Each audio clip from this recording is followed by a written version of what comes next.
So I don't think anyone's there yet. Oh, Jane's here. Hi, Jane. Okay, hey Sarah. Okay, so I see a couple of people hopping on. I don't want to waste too much time. I'll give it like 10 more seconds. If you guys can give me just a heart or a like, let me know that you can hear me okay, because I'm actually sitting in a parking lot. Hopefully you guys can hear me. Just let me know if you can't. So I've posted a couple times about that whole onion thing, what I do for my ears, and I was getting a lot of questions. Thanks guys. Just give me a heart or a like if you can hear me. Hopefully I'm not talking to myself. So a lot of people were reaching out and asking to me why I get so many ear infections. And I think when we think of ear infections, like we think of an illness, kind of like what kids tend to get. I know that my daughter used to get those all the time, and then we actually pulled her off of dairy and they totally stopped. And while mine might be dairy related, I do have a little bit of a love affair with cheese. I don't think that's really what it is.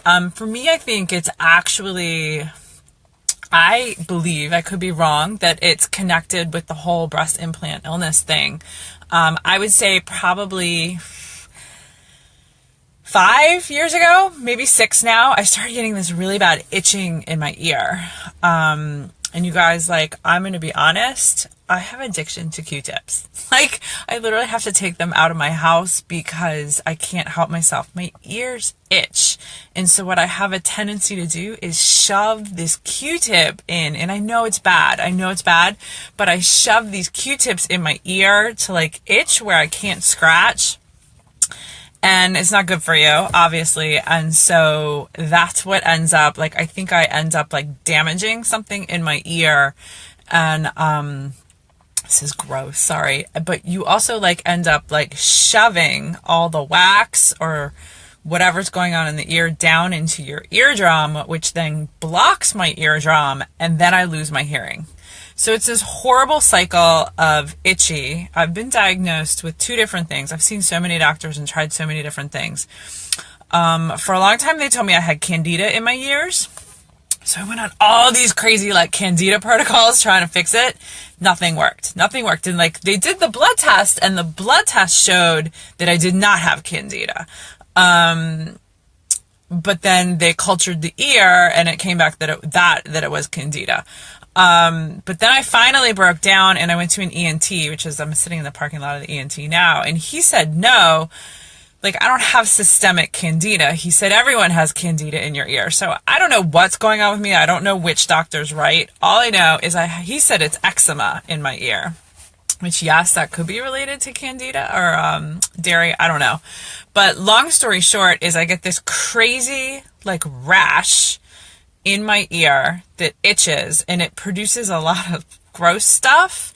So I end up, like, if you guys see me on videos, a lot of times I'm itching my ears. That's why.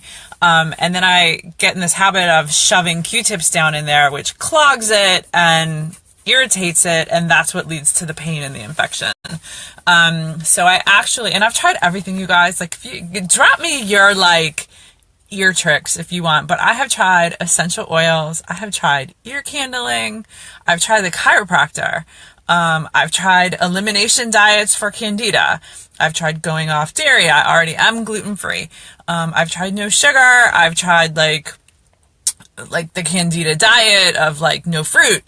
I feel like I have done it. I've tried every single drop from, like, Western medicine also under the sun. Nothing freaking works, and it's so frustrating. So what I have resigned myself to do is, like, every 4 months or so, I go to the ENT and they take this vacuum. It's really gross, but it's, like, amazing if you have ear problems.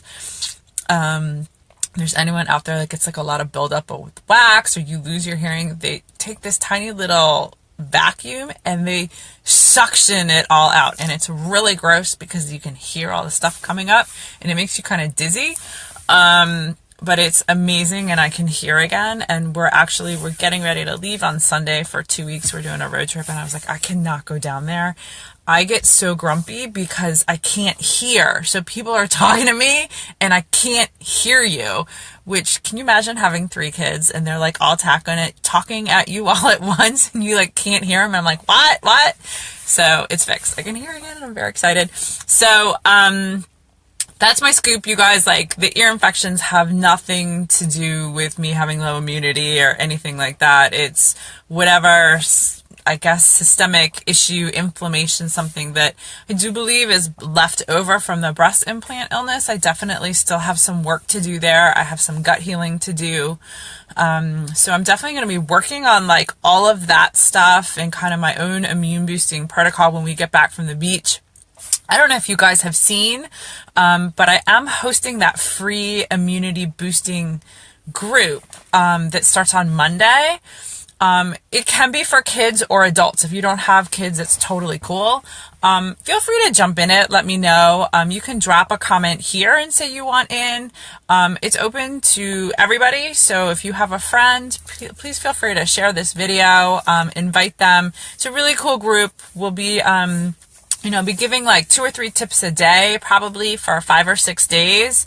And then what I tend to do is leave it open. So if you guys have questions, as we go into like fall and like cold and flu season, I'll leave it open. You guys can all like support each other.